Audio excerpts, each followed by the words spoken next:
I'm delighted to be here with award-winning actor, comedian, understudy. What else have I? Voiceover. Voiceover presenter.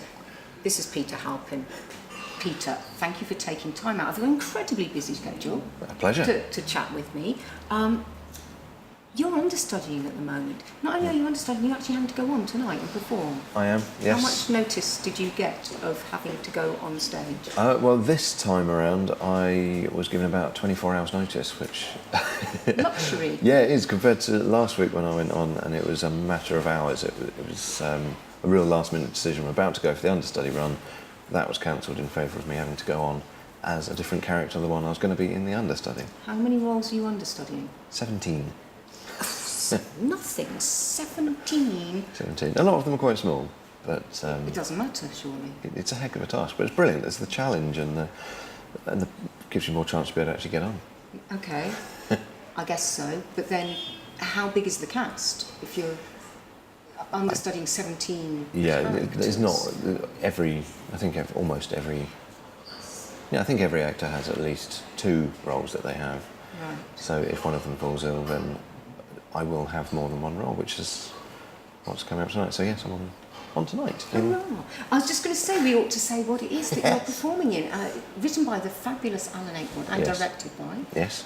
Tonight you're performing in Arrivals and Departures. Correct. I have to say, by the time this goes out, I'm afraid, I think you'll have missed Peter. The tour will have finished, yes. But you're doing so much else as well, because you're a stand-up comedian too. That's right, yeah. Is that a relatively new? Fairly new. It would be pretty much a year ago.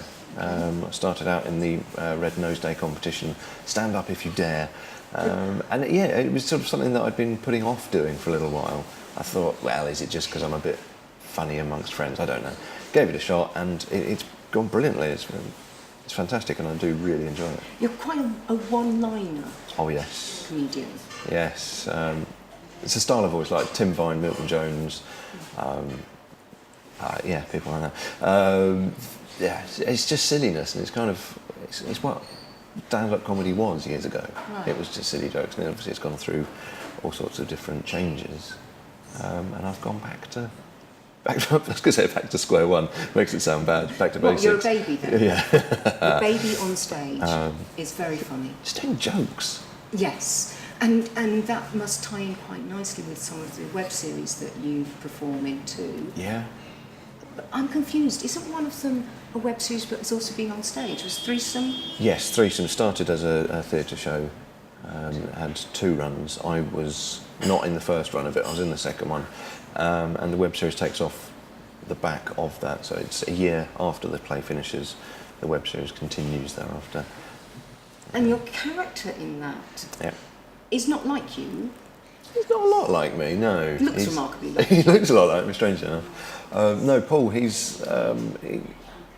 without wanting to give too much of the story away through the web series, because you need to watch it. He's very introverted. He's got a lot. I'm sure you have, haven't you? He holds back a lot of secrets, and they come out over time. And there's a lot of business in relationships between them, which is why it's called Threesome, because there's the triangle. 2 men and 1 woman. That's right. Yes. Both the men love the woman. Well, you'll find out. One of the men loves the man. Oh, right, I'm not going to give everything away. There's a lot of stories, so do catch up and watch it from episode 1. Is this an ongoing job, Threesome? Is this being written more? Yes, yeah. The second series is, I think, coming towards the end of being written, and so filming is going to be taking place this year for the second series to be released. And your own series that I watched recently, again online, I love it, the autocorrect. Don't we all love our mobile phones? Predictive text. Yeah. And it gets it wrong. Now that's written, directed and starring you. Yes. I've always just wanted to make something myself anyway. And yeah, autocorrect things are hilarious. Like the silly jokes I do, there's wordplay. I find words fascinating and funny. So the autocorrect things, we've all read them. Yeah. The way the words get changed into things you don't want them to say.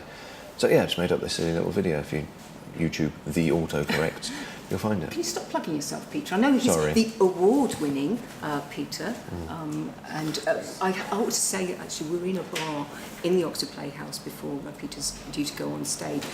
Before we finish chatting, you know what I'm going to ask you now. No. And you don't want me to ask you this question, but I am going to ask it. Right. What is the question that you virtually never get asked, but if you were interviewing yourself, what's the question that you would want to answer? Go on. Think of something. I think it would have to be along the lines of just maybe correcting something that people maybe overlook in some ways, that maybe people think that an actor should maybe only do one thing, or they only ever see an actor as one thing. And it's not really a question, is it? But it's just saying that an actor can be more than one character, and presenting things like, because I do presenting and the voiceovers and the comedy, is to say, you know, that doesn't matter that you can do something else. Give people a chance and look beyond what you can already see them as being. So, what should we be seeing you as being then? I really like playing the nasty people, just because they're fun. Are you a nasty person in Arrivals and Departures? No, I wouldn't say nasty. Okay. No, he's... You get to wear a uniform, don't you? Yeah. No, he's not nasty. Most people with uniforms were nasty. No, if anything, he's someone that's trying to be a little bit hardline, but maybe not quite getting it. Peter, it has been wonderful to talk with you. Thank you very much indeed, and I hope that we're going to see a lot more of Peter Halpin on the WOW. Award-winning Peter Halpin. We didn't even say what your awards are. Quickly, what were your awards? It was a web series award for Best Actor in the Threesome web series, and I've also been nominated again for another one. And the series has also been nominated for Best Writing and Best Ensemble Cast. For goodness sakes, this man is far too nice. Thank you for your time, Peter. Thank you, Ruth. Thank you.